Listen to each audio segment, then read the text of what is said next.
Buenos dias, hola, ¿cómo está? This is Skypacho with a weekly Pele report.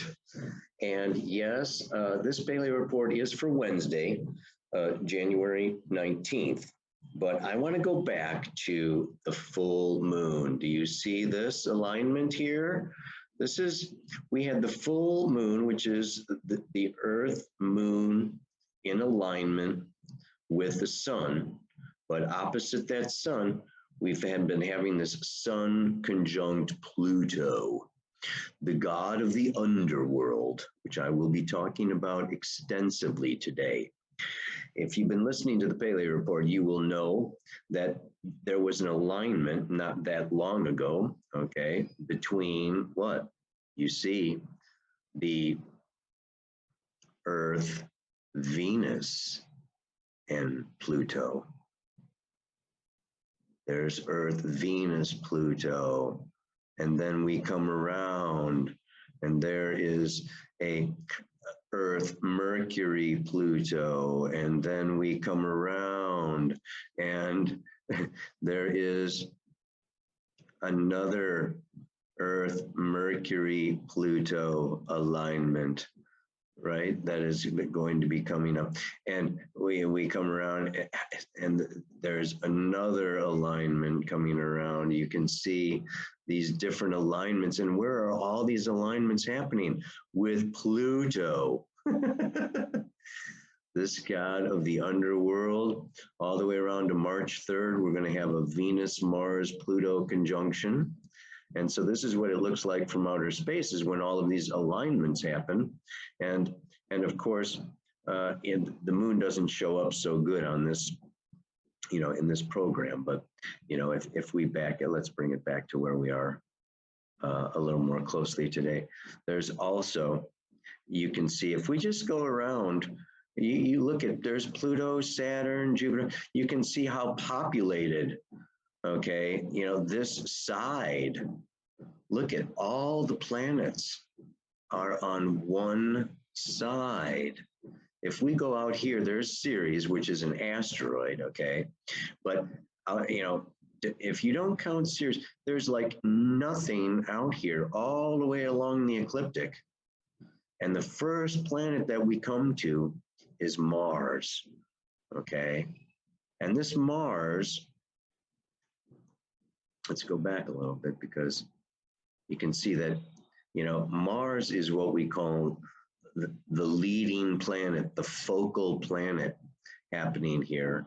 Because if we go clockwise around the whole belt along the ecliptic, Mars will be leading the way, right on through this time period. And that is very, very powerful. And of course, all of this energy with Pluto.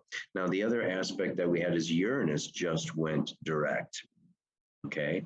And that, I'm not going to show you so much easily here, okay?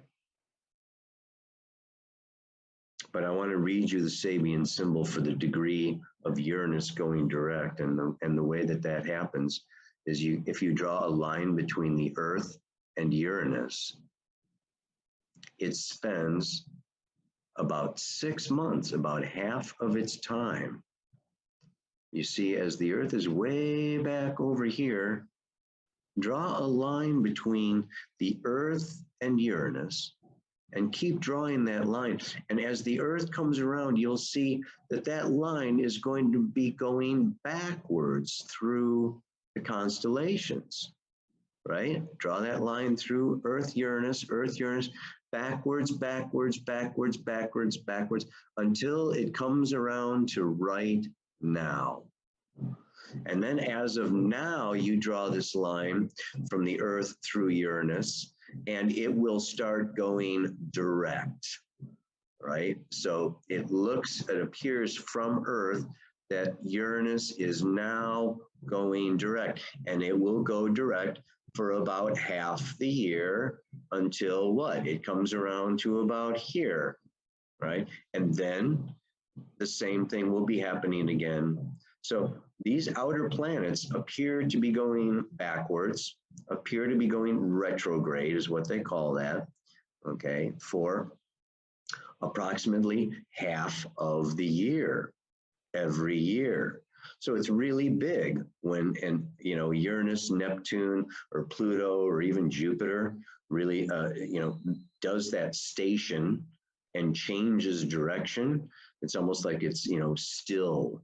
The day the earth stood still. Well, it's the day or the week that Uranus stood still, and it is at the 11th degree. Okay, I'm going to read to you the Sabian symbol for the 11th degree of Taurus. So that is Uranus stationing. And then we come around to Mercury, which is stationing as the Earth moves forward. Let's go back to January 19. Okay, by next Monday, okay, we'll draw that line through Mercury. And as Mercury passes us, it conjoins with the sun. We have a Sun-Mercury conjunction happening on Sunday. And then on Tuesday, Mercury goes direct and retrograde. And it's going to go retrograde for 3 weeks, where that line is again going to be going backwards. And then it will station and go direct. So what's going on in this whole time period is that all of these interactions with the sun, Earth, Venus, Mercury are all being watched over, being shadowed in a way by Pluto. We had Venus come around and station to go retrograde conjunct Pluto. We had Mercury pass its conjunction. Here, we just had, you can see here was a Mercury-Pluto conjunction, right? And then Mercury went all the way up into Aquarius. Now it's going back, and we're going to have another Mercury-Pluto conjunction. You can see there it is right there coming up. Hard to get this in perfect alignment for you. You see this Mercury-Pluto conjunction. There it is again, right? And then we're going to keep going back, and we're going to have a Venus-Pluto conjunction.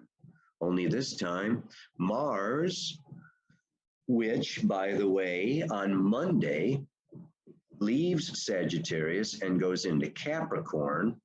By March 3rd, Mars will have caught all the way up to Venus and be in direct alignment with the Earth, Venus, Mars, and Pluto.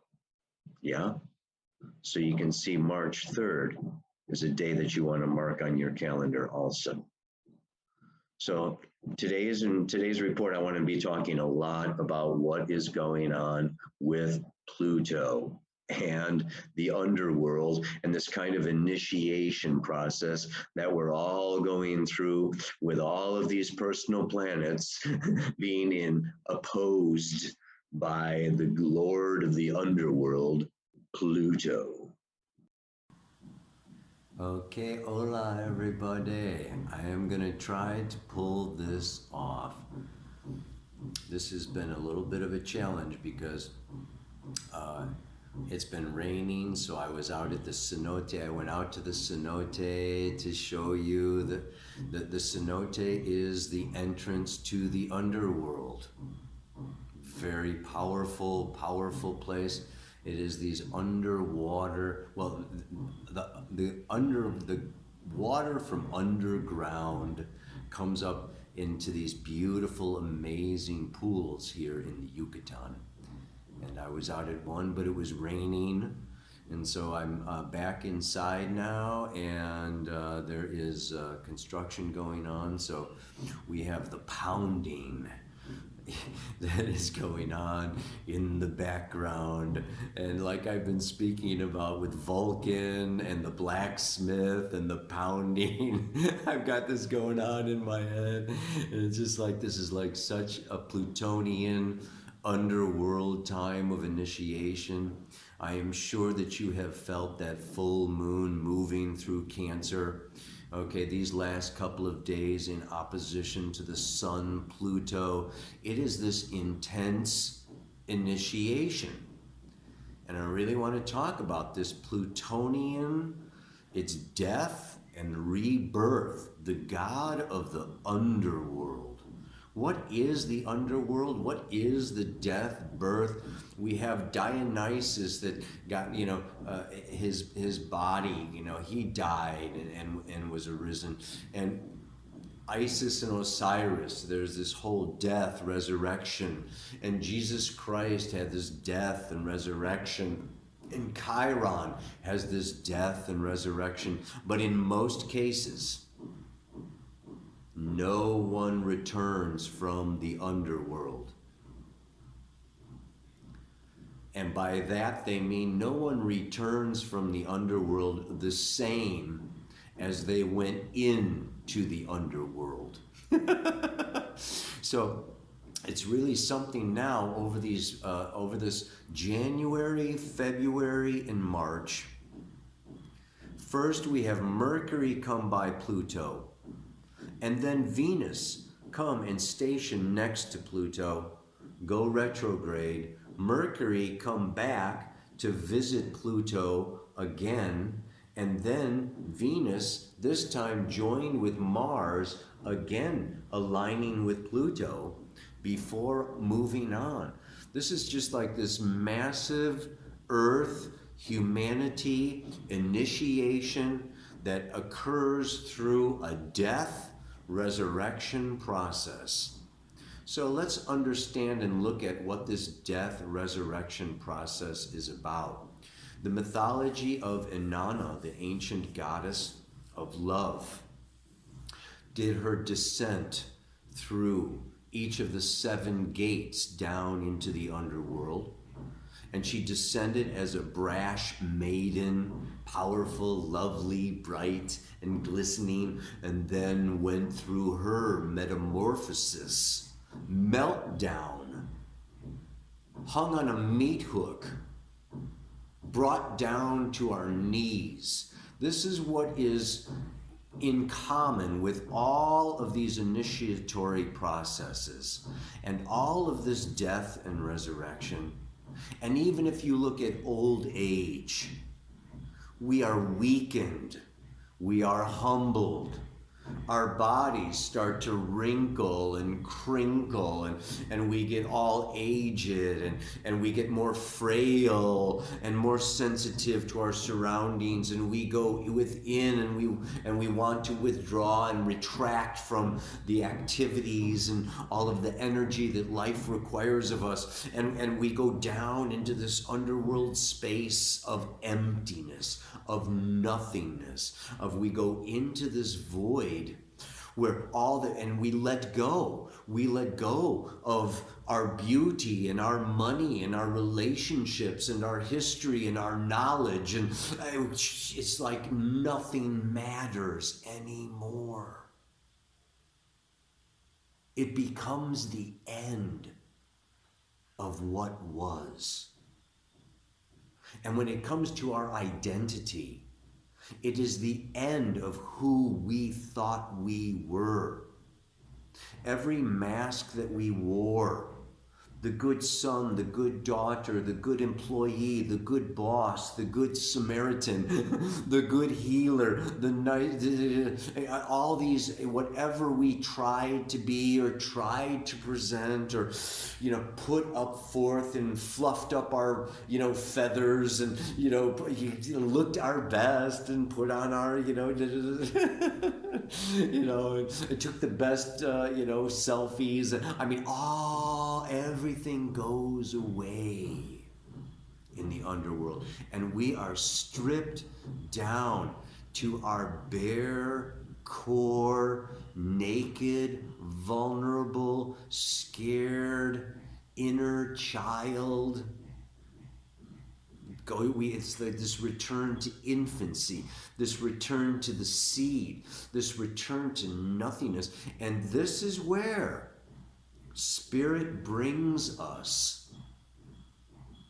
It humbles us. And all of our notions that we know who we are, that we know what's going on, that we have control, that we are the boss, that we have a plan, and screw it all. This humbling process is almost like, you know what? Shut up. Kneel down, lay down, listen.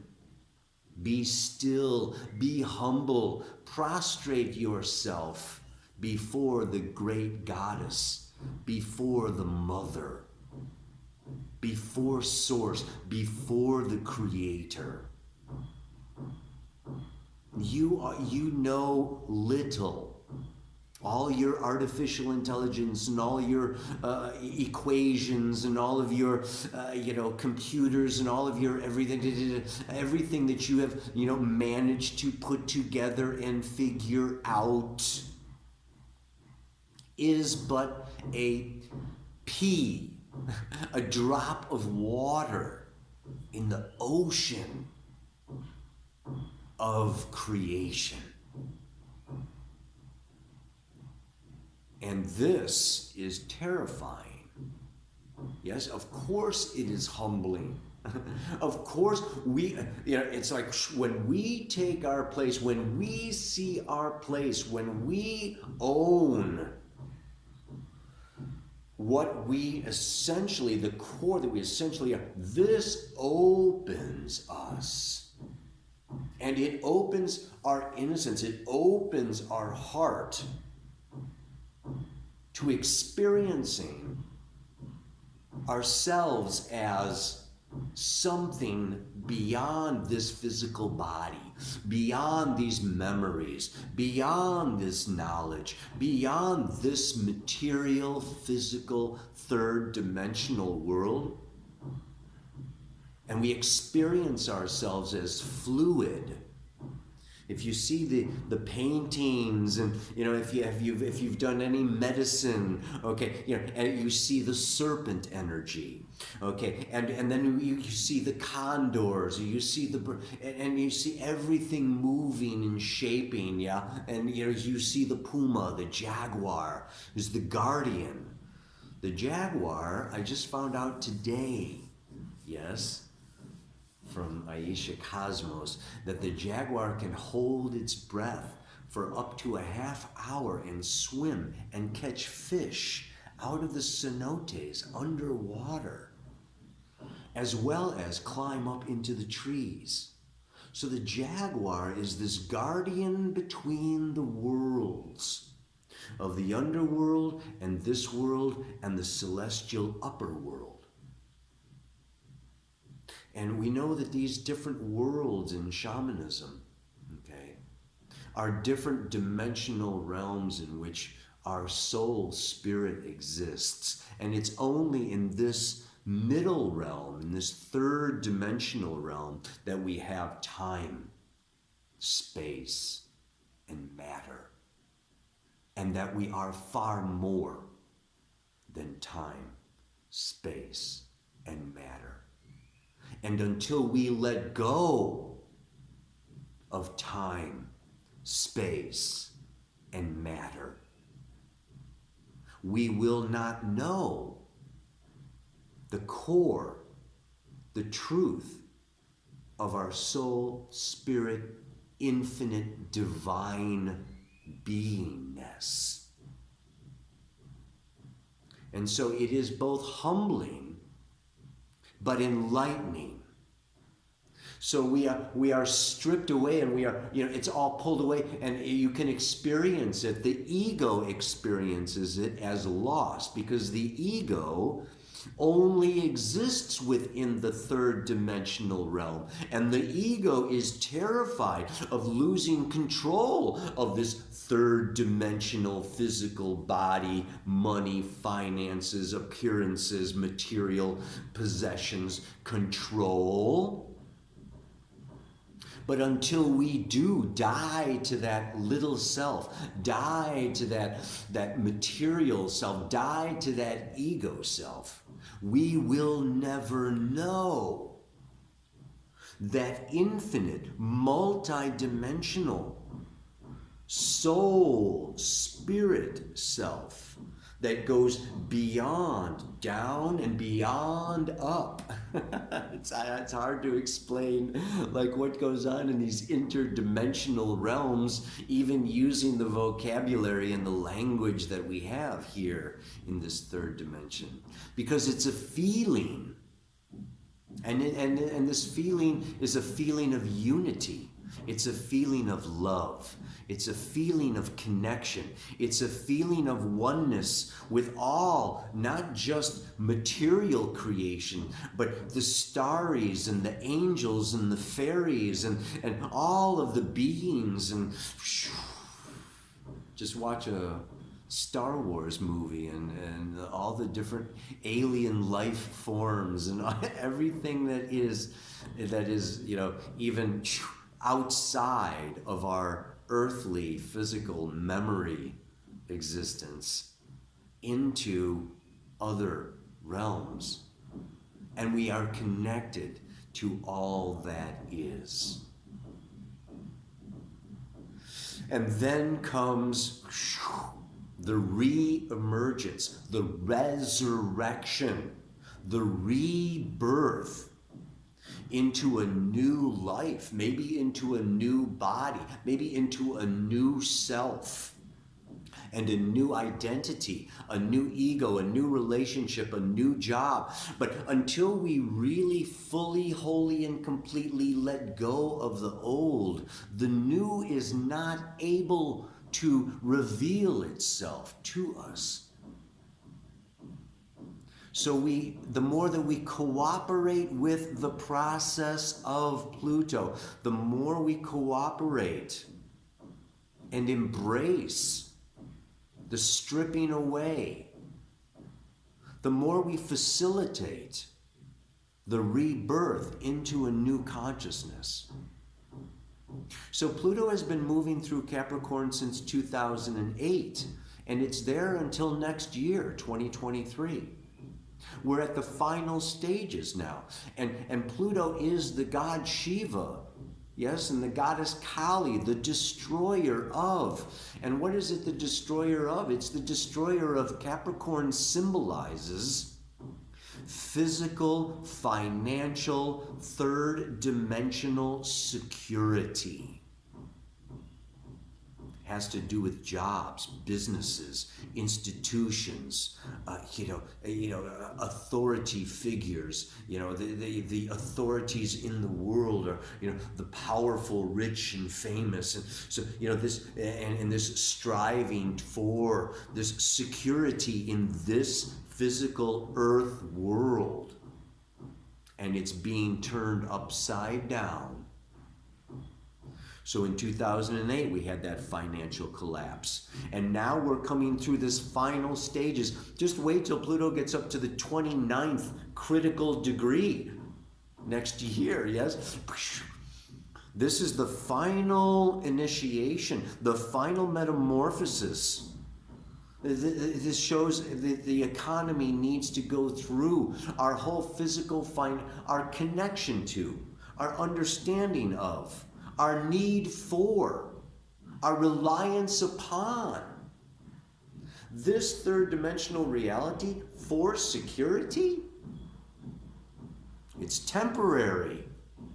It's only third dimensional. And so we have to reach outside into our other dimensional selves in order to attain eternal, infinite forms of security.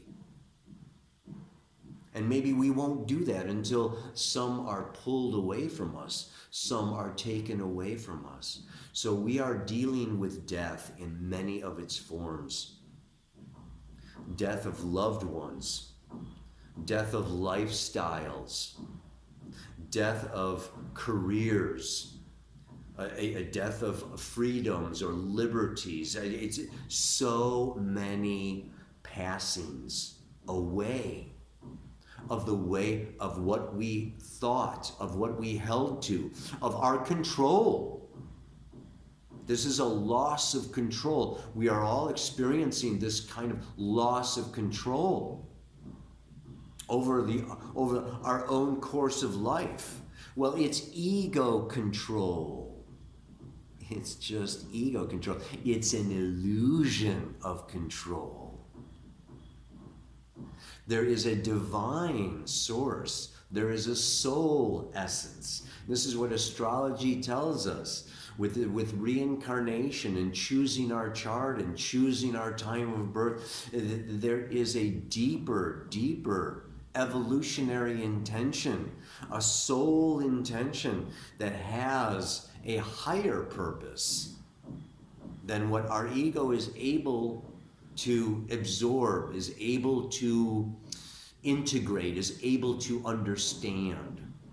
So we need to go out of our ego mind. And I encourage you to step outside your mind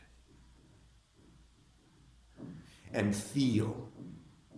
Step into the heart space. Step into the realm where nothing matters but love, connection, union. And feel all of those feelings and let go. And there's grief and there is sorrow and there are tears. That's what today's song is about. While my guitar gently weeps. Yeah. With every mistake we must surely be learning. Still, my guitar gently weeps. And you can see, even, I don't know if you can see close enough, but she has tears running down her eyes, running down her cheeks. Yeah. The Great Mother, we have this weeping, we have these tears with this loss. It's the loss of control, the loss of what we have known, the loss of what we thought was real. And it brings us deeper into what is truly real. And will last and be there longer than this temporary world, even this temporary body. So we can look at this as an opportunity. And we get there through the portal of feeling. So this is a birth. This is a birth of the age of Aquarius. This is the birth of a new identity. This is a birth of a new humanity. And that's what the mantra this week is about. Yes? That birth is an explosion. As the future breaks through the past, the waters break.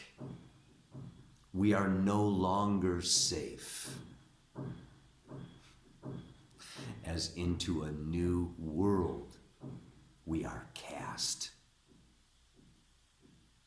That volcano in Tonga that went off last week, the biggest volcano in the history of Earth that has been recorded.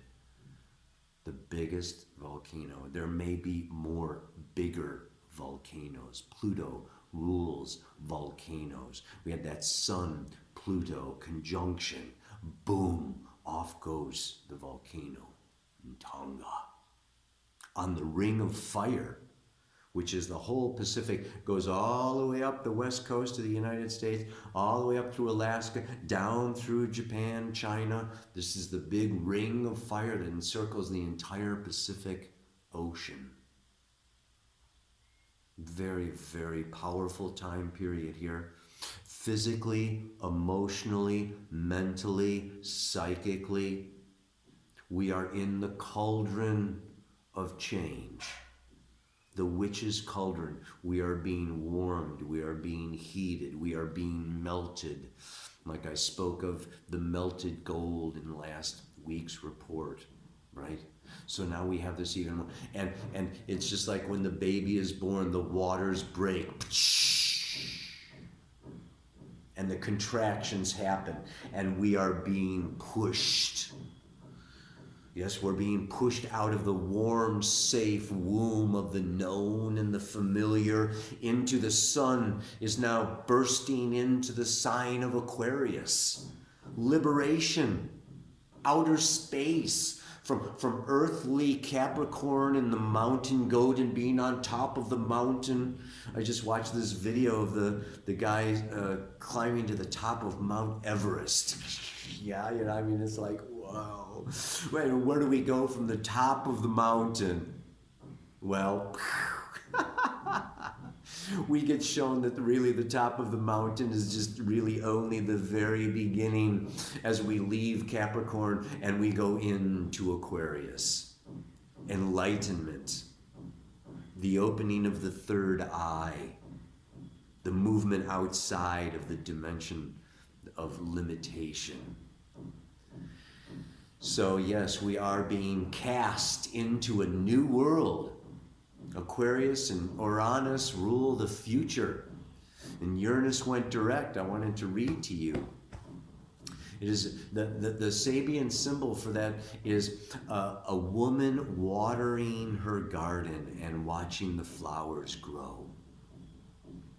And it is that as we water, as we feel, even as we shed our tears, and they could be even tears of joy, but these watery, emotional, feeling, spiritual tears water that seed, which then that seed blossoms into flowers, and the flowers blossom and bloom. So we are cast into this new world, but let us be flowers and know that this new world offers us the soil and the fertility to become even more than we were before. That we are more than we thought we were. That we are more in the future than we are now. We are blooming, blossoming flowers from buds to flowers. So one more time. Birth is an explosion as the future breaks through the past. The water breaks. We are no longer safe, as into a new world we are cast. Enjoy the explosion. Let go of the shell of your seed and move into the new world. Namaste.